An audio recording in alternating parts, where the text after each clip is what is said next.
abdominal crunch machine. 2 points of adjustment. The first one is at your feet, and the second one is at your weight stack. The feet is going to depend on your height, of course. If you're short, you want to bring it closer to that 5 digit. If you're taller, bring it closer to that 1 digit. Right now I set about a 3 setting. I'm going to leave it there for myself and see how that works out. Weight stack, I'm going to lower it. I'm going to grab a seat.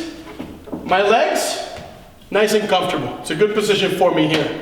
Nice soft knees, nice and control. My butt is pushed back against the seat pad.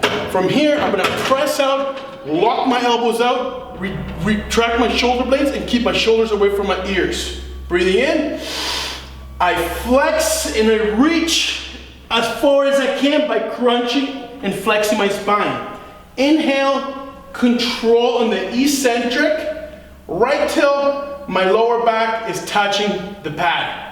Exhale, pushing and crunching away, all while I maintain my arms nice and straight. I am not pressing the machine out. This is an ab crunch.